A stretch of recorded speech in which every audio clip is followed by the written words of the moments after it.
Welcome to my channel one step to success. कैसे हैं आप सभी? और यहाँ पर आपका स्वागत है फ्रेंड्स। आज की क्लास में सोशल साइंस का हमारे क्लास हम फिर से स्टार्ट करें यहाँ पर। और आज का सेशन आप स्टार्ट करते हैं। पहला क्वेश्चन आप देख सकते हैं आपके सामने है, ऐसी अर्थव्यवस्था को क्या कहते हैं जिसका शेष विश्व से कोई संबंध नहीं होता? ठीक है, चलिए आंसर करने की कोशिश कीजिएगा। और जितने भी यहाँ पे पहली बार क्लास में जुड़े हुए हैं उनसे अनुरोध है कि आप क्लास को सब्सक्राइब कर लीजिएगा।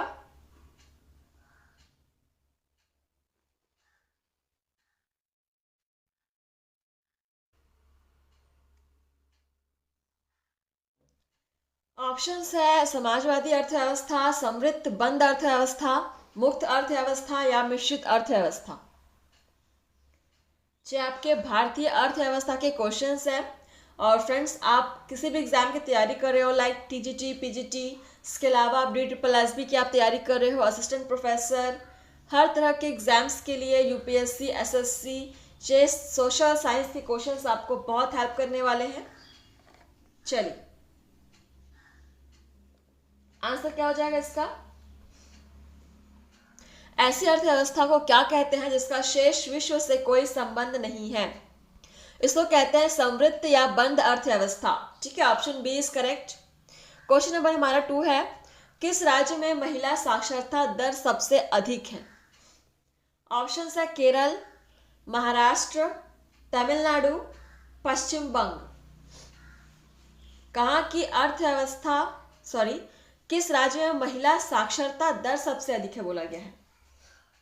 महिला साक्षरता दर। और आप सभी क्वेश्चन को नोट कर लेंगे।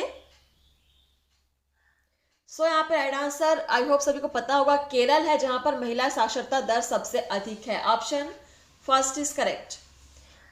क्वेश्चन नंबर आपका है 3, निम्नलिखित में से किस अर्थशास्त्री को अर्थशास्त्र का जनक माना जाता है?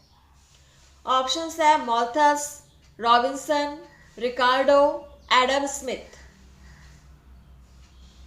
इनमें से किस अर्थशास्त्री को अर्थशास्त्र का जनक माना जाता है? Very very important question. Social science के क्वेश्चंस आपको हर एग्जाम में आपको वही क्वेश्चंस, वही कंसेप्ट, वही टॉपिक आपको मिलने वाला है। बस फर्क इतना है कि आप क्वेश्चंस को कितने डिटेल्स में आप उसको पढ़ते हो, कितने डिटेलिंग में आप तैयारी करते हो। चलिए, तो एडम स्मिथ को अर्थशास्त्र का जनक माना गया है। ठीक है, option D is correct. Next question number हमारा 4, पैमाने का प्रतिफल क्या है? शाश्वत कालातीत परिघटना, दिशा रहित परिघटना, अल्पकालिक परिघटना, दीर्घकालिक परिघटना। पैमाने का प्रतिफल क्या है पूछा गया है। क्वेश्चन नंबर 4,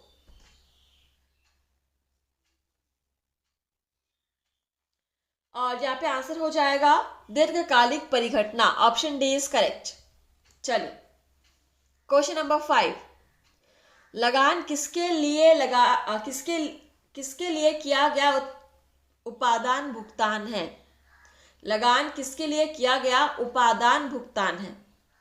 ऑप्शन है भूमि, रेस्टोरेंट, भवन या फैक्ट्री।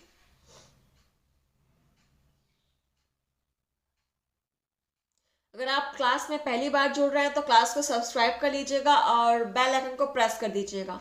क्लास का टाइमिंग सभी को पता है, सुबह 9 बजे आपको डेली यहाँ पर अलग अलग सब्जेक्ट्स पे क्वेश्चन सीरीज आपको प्रोवाइड कराई जा रही है।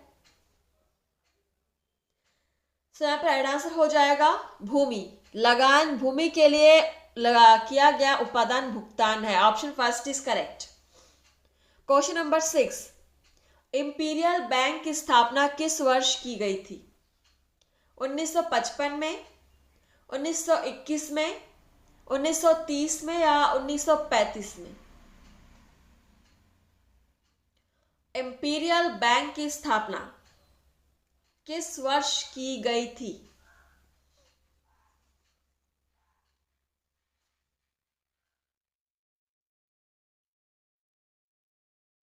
क्वेश्चन नंबर 6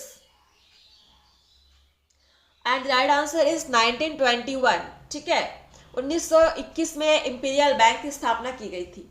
क्वेश्चन नंबर हमारा है 7। अवमूल्यन का उद्देश्य होता है। ऑप्शन है निर्यात को हतोत्साहित करना, आयात को प्रोत्साहित करना, विदेशी मुद्राओं का महत्व घटाना, निर्यात को प्रोत्साहित करना। अवमूल्यन का उद्देश्य,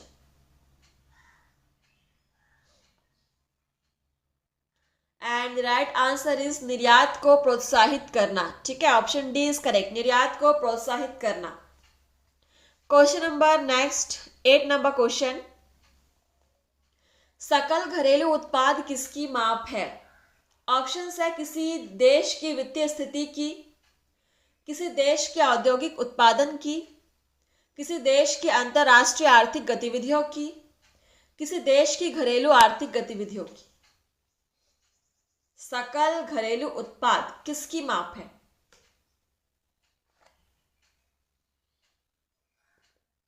चलिए, क्या होगा इसका आंसर? सकल घरेलू उत्पाद किसी देश की घरेलू आर्थिक गतिविधियों की माप है। ठीक है, option D is correct. Note कर लेंगे सभी क्वेश्चन को। चलिए, नेक्स्ट यहाँ पर क्वेश्चन नंबर 9, कौन सी पंचवर्षीय योजना केवल 4 वर्ष की थी? तीसरी, चौथी, 5वीं या 7वीं? ये सारे क्वेश्चंस आपके प्रीवियस ईयर क्वेश्चंस भी हैं। अगर आप देखेंगे तो बहुत सारे एग्जाम्स में सारे क्वेश्चंस आपके रिपीट हो चुके हैं। ठीक है, और केवल एक ही एग्जाम नहीं है, अलग अलग टाइप के एग्जाम से सारे क्वेश्चंस को हमने कलेक्ट किया हुआ है। क्वेश्चन नंबर 9, कौन सी पंचवर्षीय योजना केवल 4 वर्ष की थी? 5वीं। ठीक है, 5वीं पंचवर्षीय योजना केवल 4 वर्ष की थी। Option C is correct. Question number 10, उत्पादन गुणक के न्यूनतम भुगतान को क्या कहते हैं? ऑप्शन है आभासी लगान, किराया, मजदूरी, अंतरण भुगतान। उत्पादन गुणक के न्यूनतम भुगतान को क्या कहते हैं?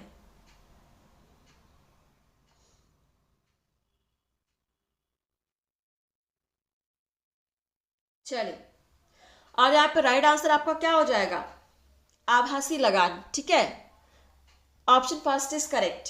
चलिए, नेक्स्ट है हमारा क्वेश्चन नंबर 11, आभासी लगान परिघटना है, आभासी लगान खालिस्तान परिघटना है। ऑप्शंस है मध्यावधिक, दीर्घावधिक, अल्पावधिक, कोई अवधि नहीं।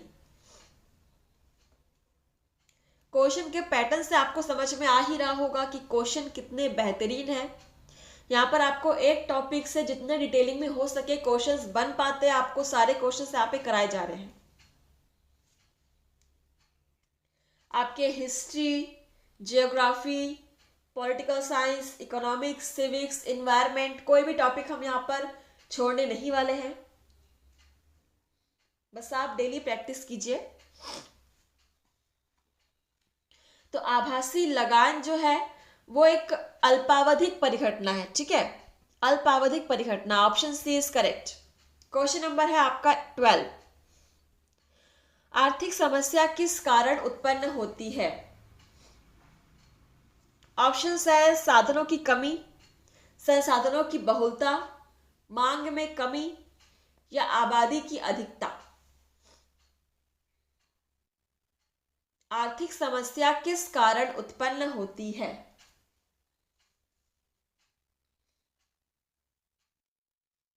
बहुत ही इजी सा क्वेश्चन है। सो आर्थिक समस्या आपकी साधनों की कमी की वजह से ही उत्पन्न होती है। Option first is correct. Note कर लेंगे। क्वेश्चन नंबर है आपका 13, अर्थशास्त्र क्या है? ऑप्शंस है कंप्यूटर विज्ञान, भौतिक विज्ञान, समाज विज्ञान, या प्राकृतिक विज्ञान। इजी है लेकिन इंपॉर्टेंट है। ठीक है, यहाँ पे कई लोगों को नहीं पता होगा कि अर्थशास्त्र वास्तव में है क्या। अर्थशास्त्र में हम किस विज्ञान के बारे में पढ़ते हैं, कई लोगों को इसकी नॉलेज नहीं है। तो इस क्वेश्चन को नोट कर लेंगे। सो अर्थशास्त्र जो है वो एक समाज विज्ञान है, ठीक है, समाज विज्ञान। Option C is correct. Next question number 14, Bharat का सबसे बड़ा व्यापारी साझेदार कौन सा देश है? America, UK, Germany, Italy.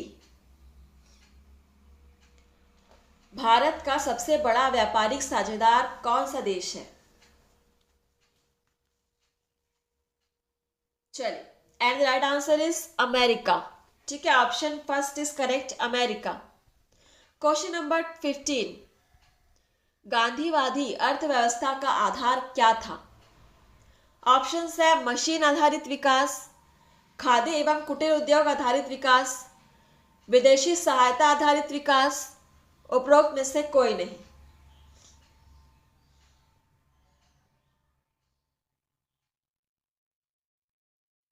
गांधीवादी अर्थव्यवस्था का आधार क्या था?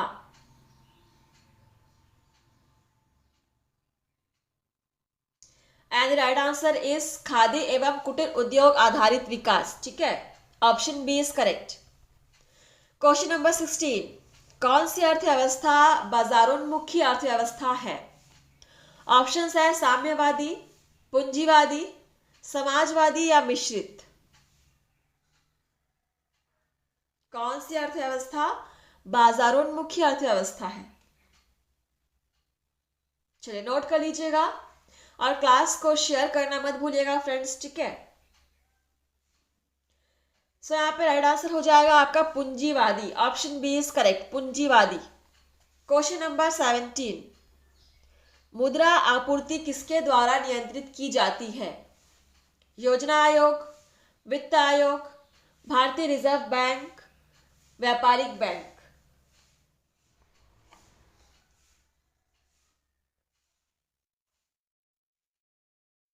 मुद्रा आपूर्ति किसके द्वारा नियंत्रित की जाती है?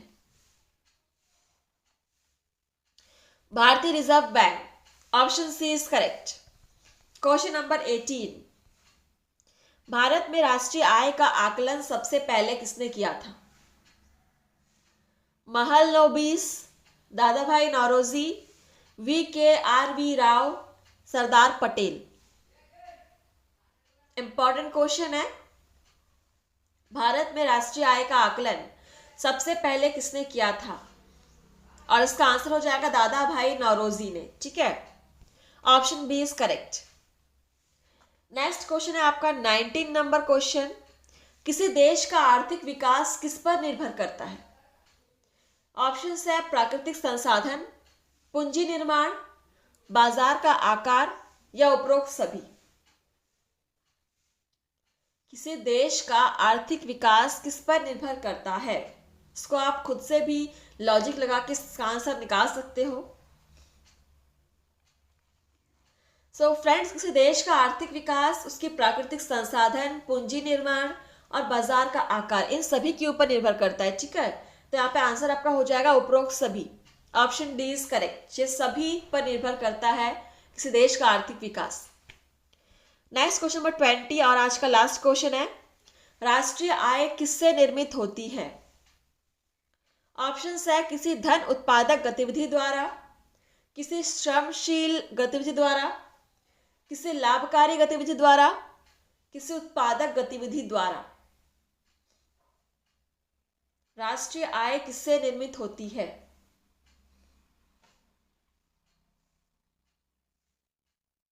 चलिए आप लोग कमेंट्स थ्रू बताएंगे आपने कितने क्वेश्चन सॉल्व किए हैं, ठीक है।